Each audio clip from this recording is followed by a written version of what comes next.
ক্ষমতা পেলে অহংকার করবেন না। তবে আমাদের স্বভাব হলো এমন, আমরা ক্ষমতা পেলে ভাব সাবুন টাইপেরই চেহারা চলতে একটা মুশন কাজ করে, এমন মানুষ তো আমার সমাজে নাই। ক্ষমতা পেয়েও আপনি বড়াই করবেন না, অহংকার করবেন না, কারণ ক্ষমতার নিয়ামত দিয়ে চেয়ারে বসিয়ে আপনাকে সম্মান দিয়েছেন যিনি, পাবলিকের হাতের পাবলিকের পা থেকে জুতা খুলে জুতার বাড়ি খাওয়ায়া আবার চেয়ার থেকে নামায়া বেইজ্জত করতে পারেন তিনি। এজন্য ক্ষমতার বড়াই করা ঠিক নয়। ক্ষমতার বড়াই পৃথিবীতে যারাই করেছে তারাই ধ্বংস হয়েছে। যেমন সবচেয়ে বড় উদাহরণ হলো ফেরাউন, এরপরে আছে আরেক শয়তান, নাম হলো নমরুদ। আবার ক্ষমতায় থেকেও পৃথিবীতে অনেক মানুষ চেয়ারে বসে বেইজ্জত হয়েছে। পৃথিবীতে নমুনা আছে বুশের বাচ্চা বুশ। তাহলে বোঝা গেল ক্ষমতার মালিক যেমন আল্লাহ, ক্ষমতা থেকে নামানোর মালিকও আল্লাহ, ইজ্জত দেওয়ার মালিকও আল্লাহ, বেইজ্জত করার মালিকও আল্লাহ। অনেক মানুষ আছে ক্ষমতার চেয়ারে থাকাকালীনও বেইজ্জত হয়। মানুষ তাকে সামনে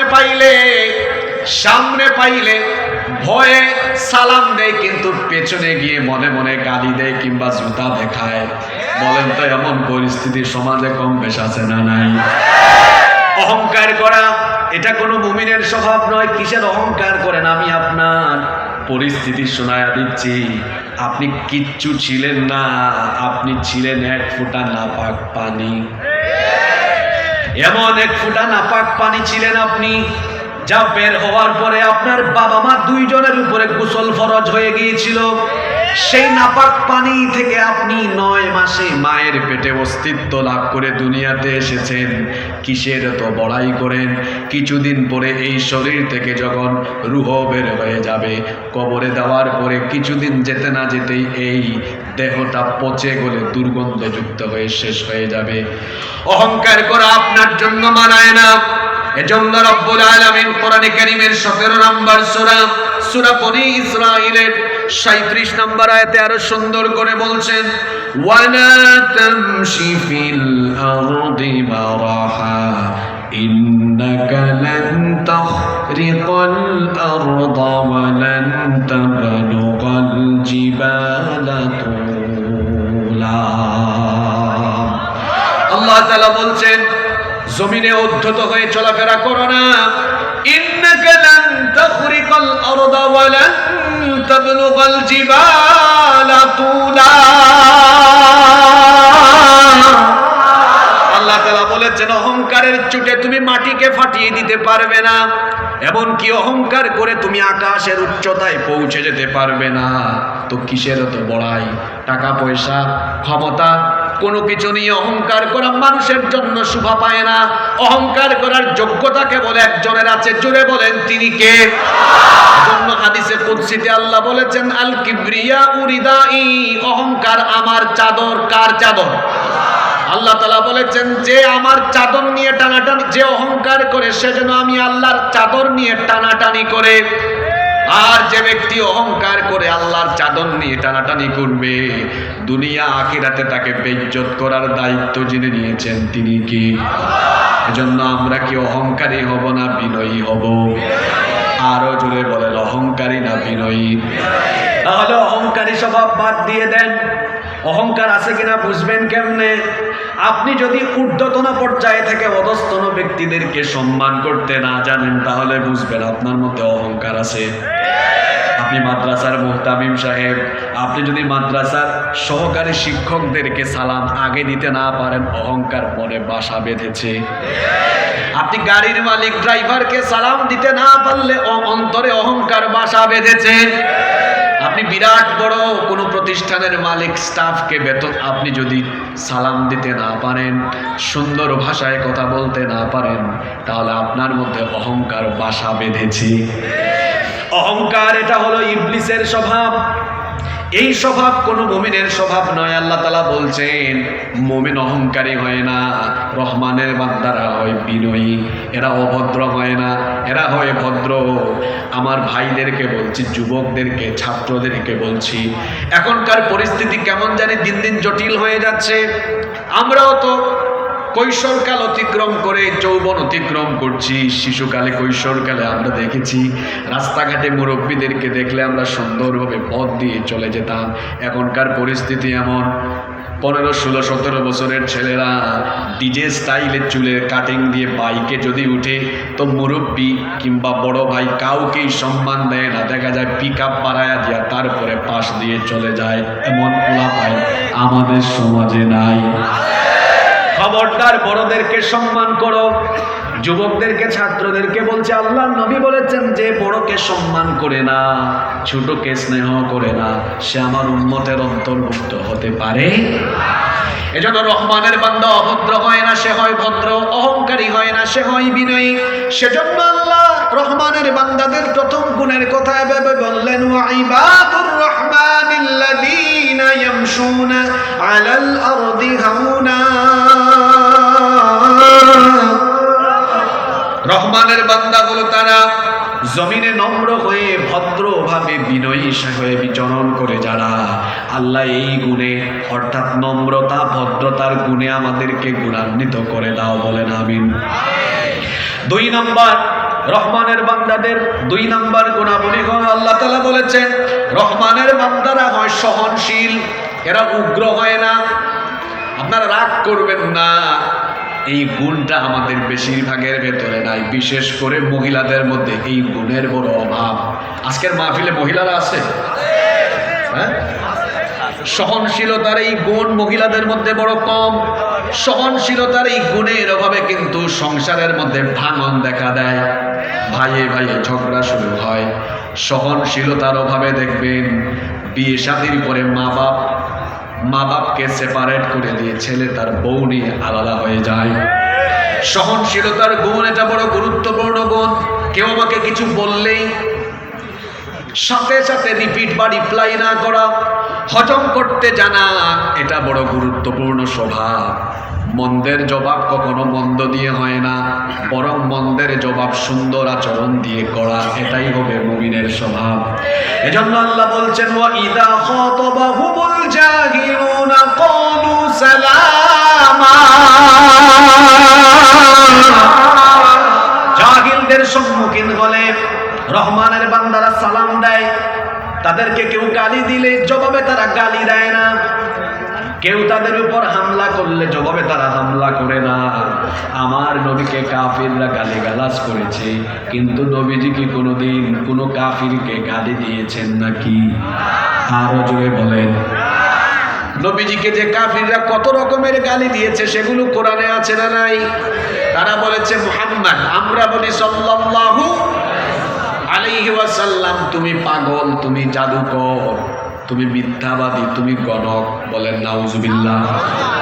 আল্লাহ নবীকে কত কথা বলল, কত কটু কথা বলল, শারীরিক মানসিক নির্যাতন করলো, কিন্তু নবীজি কোনোদিন কোনো কাফেরের জবাব গালির মাধ্যমে দেন নাই, হাতের মাধ্যমে দেন নাই। কিভাবে জবাবটা দিলেন? সুন্দর আচরণ দিয়ে আর তার দাওয়াতি ভাষার মাধ্যমে, দাওয়াতি আচরণের মাধ্যমে আল্লাহ তার নবীকে শিখায় দিলেন, ওয়াসবির আলা মা ইয়াকুলুনা ওয়াহজুরহুম হাজরান জামিলা।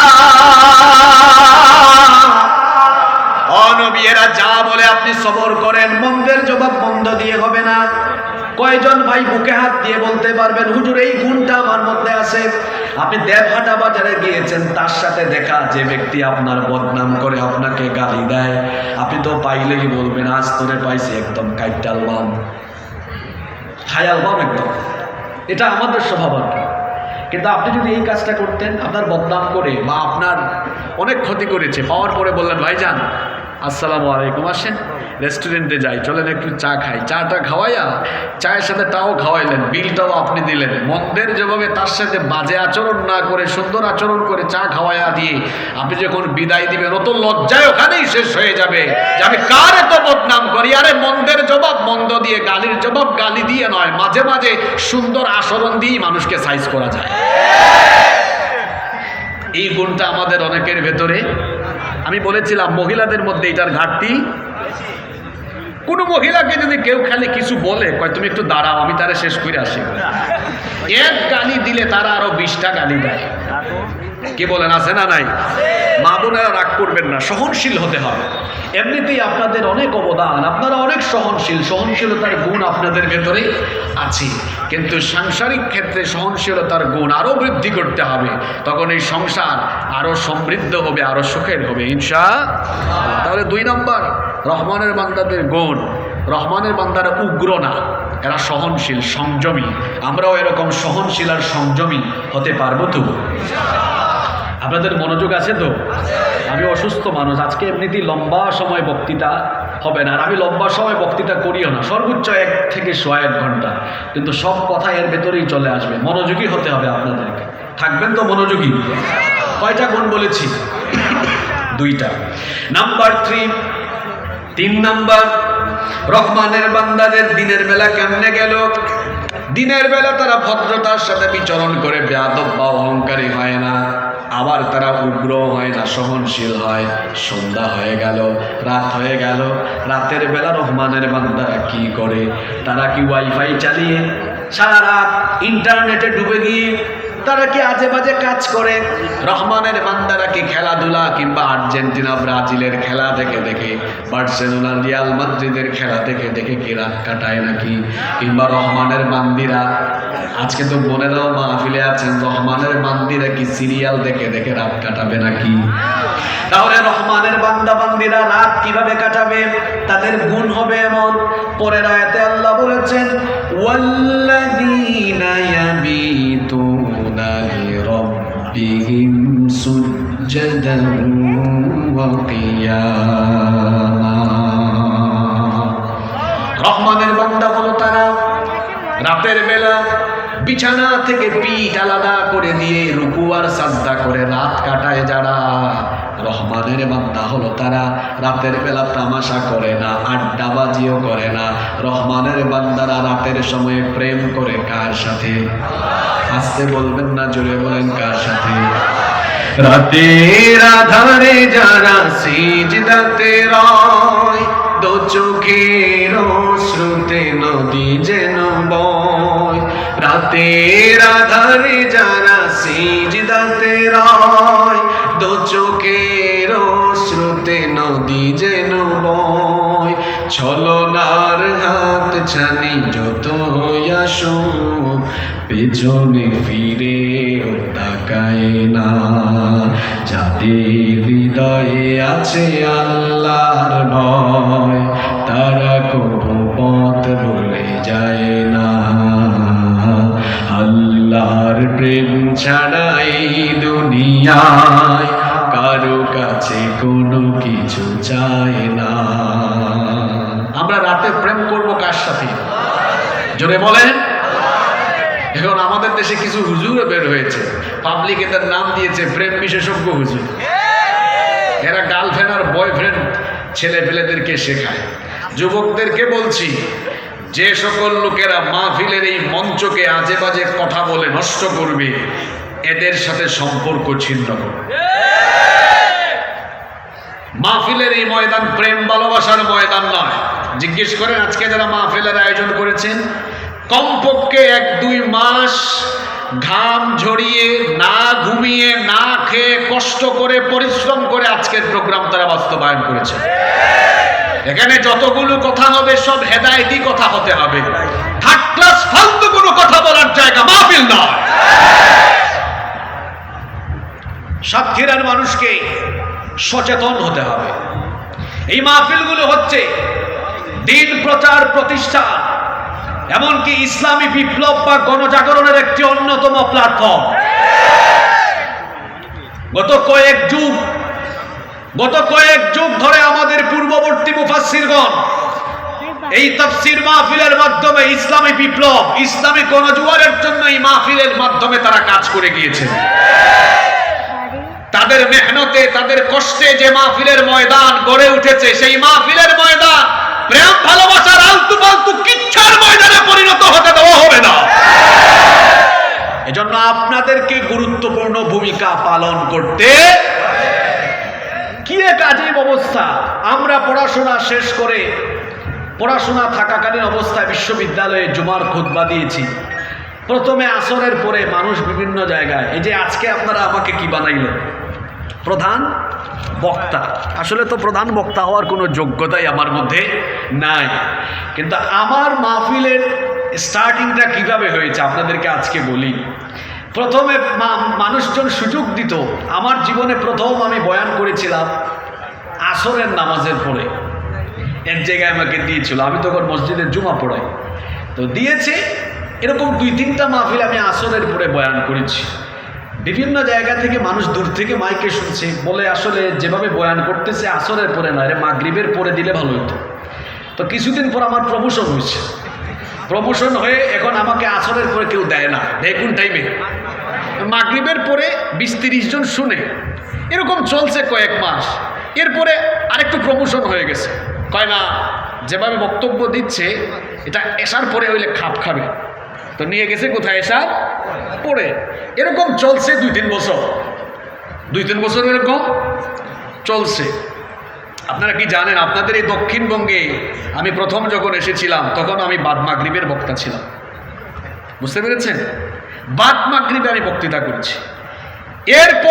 এরপরে মানুষ বলল না, যেভাবে বক্তৃতা করে আরেকটু রাতে 9:30 10টায় নিয়ে যায়। এই কথাগুলো আমি আমার ঢুল পিটাচ্ছি না, বলেছি যে বক্তৃতার জগতে আমরা বক্তৃতা করে করে করে করে এগিয়ে যাওয়ার চেষ্টায় আছি।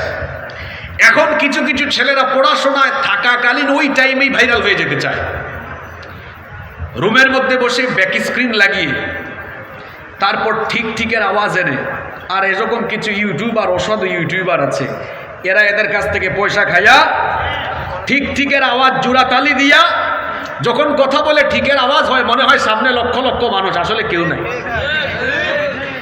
এইরকম ইউটিউবারকে, কিছু অসাধু ইউটিউবারকে পয়সা করি খাওয়াইয়া খাটের উপরে, চেয়ারের উপরে, সোফার উপরে বৈশা 2-4 মাস বক্তৃতা করে ডলার খরচ করে বুস্টিং করলো, তারপরে বিরাট বড় বক্তা হয়ে ভাইরাল হুজুর হয়ে সাতক্ষীরার দেবহাটার ময়দানে এসে বিরাট বড় হুজুরে পরিণত হয়ে গেল। আপনারা কি আমার কথায় রাগ করছেন? এগুলো থেকে আপনাদেরকে বের হয়ে আসতে হবে। সত্যিকারের দায়ী ইলাল্লাহ যারা, এই যে আমাদেরকে আপনারা এত কষ্ট করে দাওয়াত করে এনেছেন, কেন এত কষ্ট করে দাওয়াত করে এনেছেন? এই সাতক্ষীরাই তো কত বড় বড় আলেম আছেন, কত বড় বড় কওমি মাদ্রাসা, আলিয়া মাদ্রাসা আছে। কি হয়েছে ওখানে? সাপও আজ শুনতে আসছে নাকি? বসেন। আচ্ছা, চলে গিয়েছে, হঠাৎ করে বাইরেছে না, মানে সাপ মনে হয় কোথায় রেসপন্স করছেন? সাতক্ষীরার সাপ তো। আচ্ছা ঠিক আছে, বসেন। আল্লাহ সবাইকে হেফাজত করেন, বলেন আমিন। আপনারা কি আমার কথায় কষ্ট পেয়েছেন? আল্লাহ আমাদেরকে কথাগুলো বুঝবার তৌফিক দান করেন। তো বলছিলাম রাতের বেলা প্রেম হবে কার সাথে? জোরে বলেন, কার সাথে? এই কোরআন যার উপরে নাজিল হলো, আমাদের প্রিয় নবী রাহমাতাল লিল আলামিন, তার রাত কাটতো কেমনে আর আমাদের রাত কাটতো কেমনে? শুনেন, আমাদের রাত কাটে কেমনে?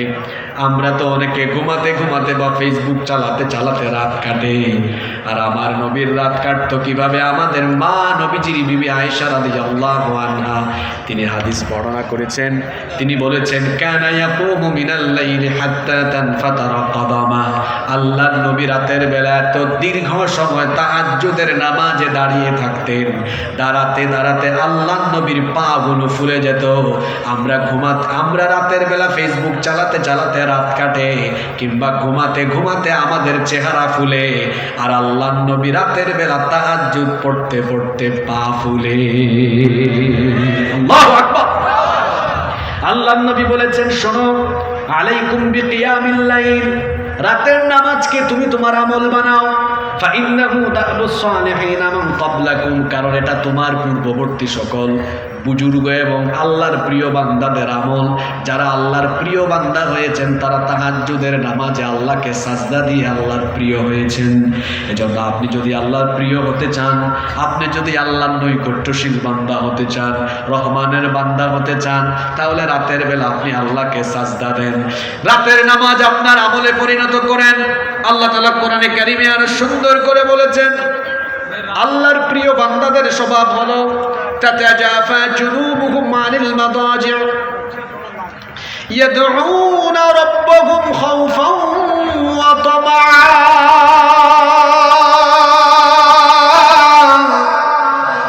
রাতের বেলা বিছানা থেকে তাদের পিঠ আলাদা হয়ে যায়।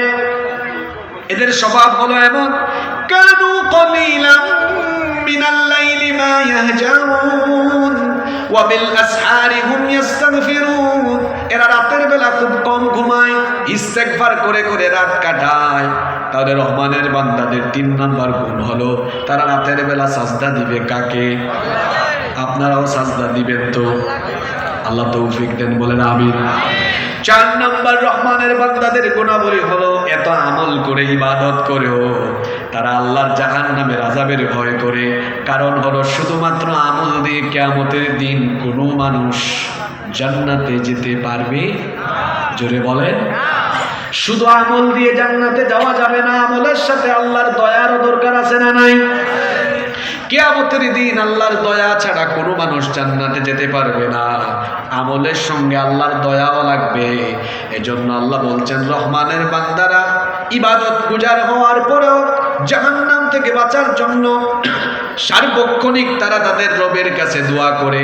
তাদের দুয়ার ভাষাটা কেমন হয় সেটাও আল্লাহ তুলে দিয়েছেন। যারা পারেন আমার সঙ্গে পড়েন, ওয়াল্লাযীনা ইয়াকুলুন